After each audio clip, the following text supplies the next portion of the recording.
Je payais souvent la tournée. Dans le sud, il est important d'avoir de bons contacts. On ne sait jamais.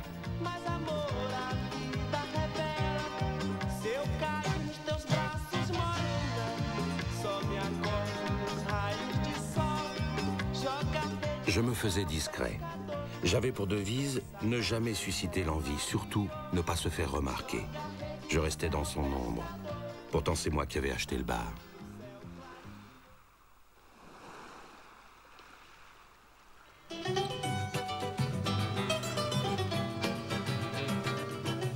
Cette nouvelle vie me convenait parfaitement.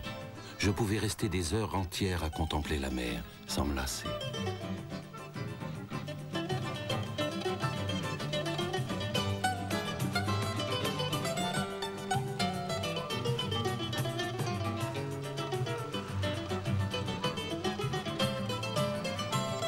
C'était vraiment agréable de vivre toute l'année ici, quand les autres ne peuvent se le permettre que pour les vacances.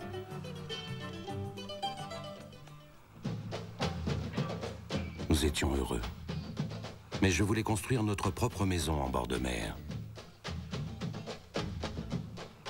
Le propriétaire du terrain, qui donnait sur la mer, m'assura que le permis de construire n'était qu'une simple formalité. Certes, la plage était administrée par la marine, mais il affirmait que je pouvais commencer les travaux sans problème.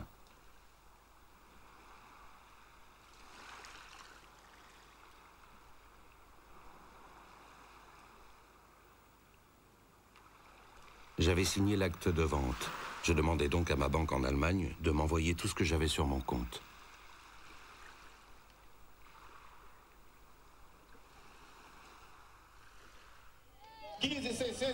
La ville était en pleine campagne électorale.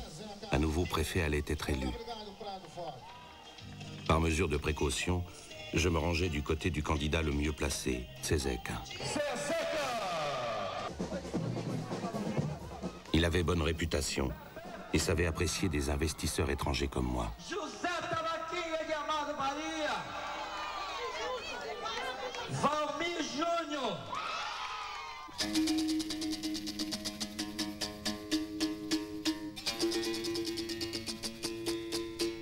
Pour les 21 ans de Djamili, je commandais le plus grand gâteau d'anniversaire qu'on ait jamais vu au village. Des amis et des parents de Djamili, qui ne s'étaient jamais occupés d'elle, vinrent à la fête. Ils m'accueillirent tout de suite comme l'un des leurs. Donadette, une des mères adoptives de Djamili, était venue. Djamili s'était sauvée plusieurs fois de chez elle, mais c'était du passé.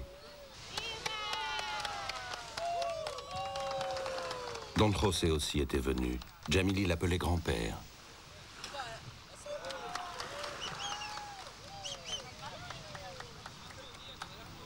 Djamili ne parlait jamais du passé, sauf parfois de sa mère qui était morte. Et personne ne posait de questions. E se quiser recordar aquele nosso namoro, quando eu ia viajar, você caía no choro. Eu chorando pelas estradas, mas o que eu posso fazer? Trabalhar é minha sina, eu gosto mesmo é doce.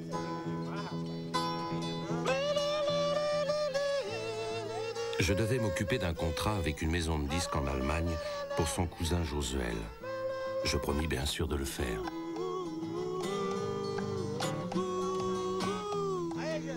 D'autres proches me demandaient de les aider à émigrer en Allemagne. Não se admire se dia beija-flor invadir a porta da tua casa, te der beijo e partir. La plupart de nos convives passaient la nuit ici et commençaient à s'incruster.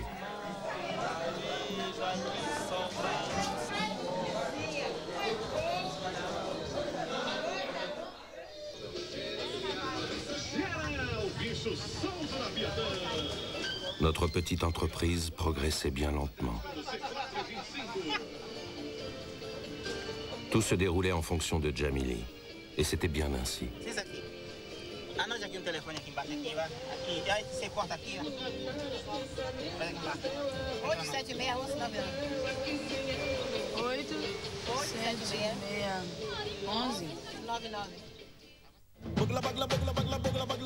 Le bar sur la plage représentait la chance suprême de Djamili. Mais au village, tout le monde sentait qu'elle n'arrivait pas à oublier sa vie passée en Allemagne.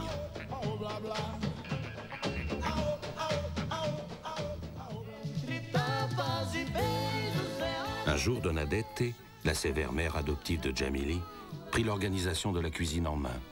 Ce fut profitable aux affaires.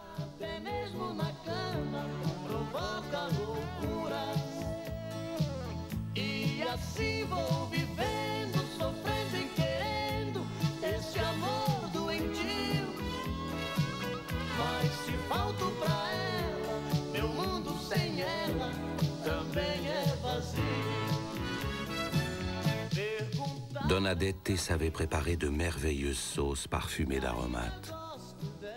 Et Djamili en utilisa même une comme huile solaire.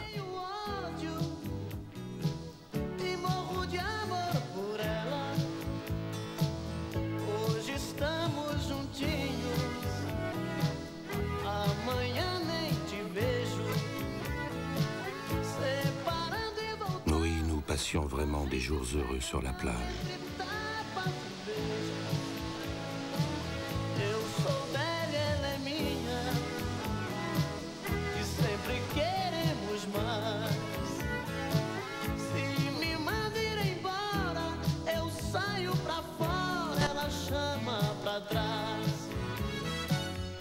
Les gens du village disaient « Chez l'Allemand, on travaille en famille dans la bonne humeur. On rigole tout le temps. »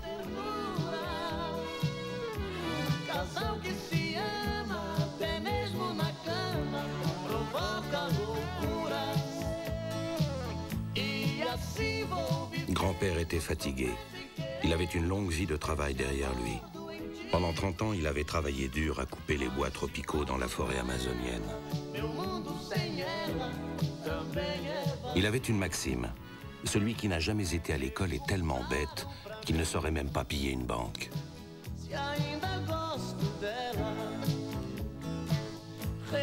Je voyais que notre entreprise ne faisait pas de bénéfices, et je n'en parlais pas.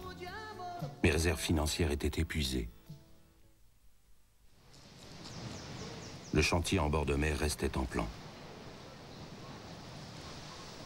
Je commençais à parler des vacanciers comme les autochtones. Tout étranger qui passe sans s'arrêter, c'est de l'argent perdu.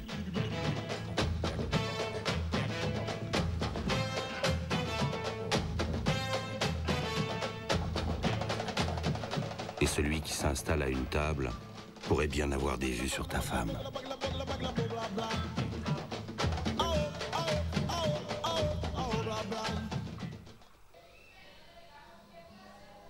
Un beau jour, je découvris des roses à la cuisine. Je lui avais décroché la lune, et voilà qu'un autre s'amenait avec des fleurs.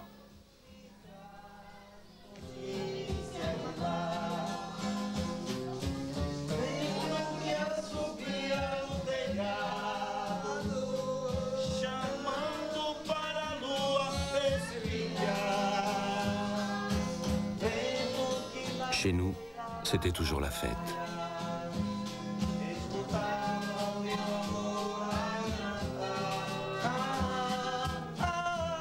La consommation familiale de bière était nettement plus élevée que prévu.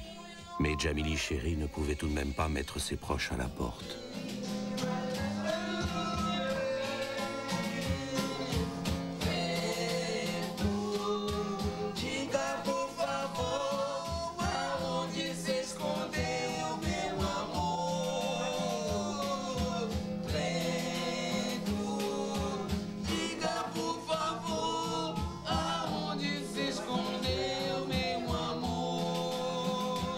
Ce jour-là, c'est mon départ qu'on fêtait.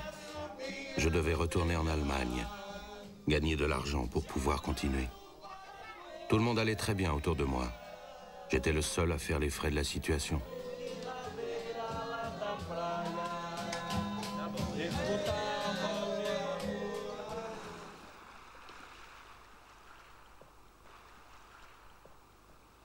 Djamili resta solitaire pendant de longues semaines.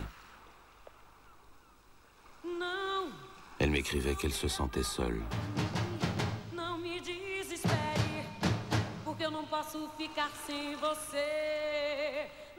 Et puis elle me raconta qu'il y avait déjà 13 cafés dans le même genre sur la plage d'en face.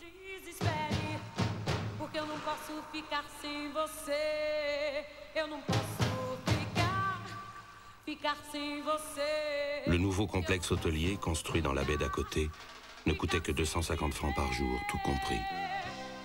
C'était un vrai problème, car tous les clients de l'hôtel passaient le ventre plein devant notre bar et ne s'arrêtaient pas.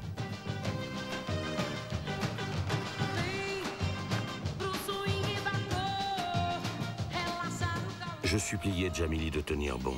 J'économisais tout ce que je gagnais pour notre avenir, tel que je l'imaginais.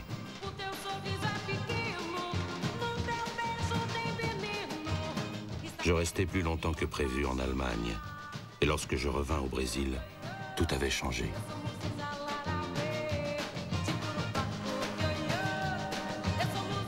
Djamili disait qu'elle avait beaucoup réfléchi pendant mon absence. Notre entreprise familiale était au-dessus de ses forces.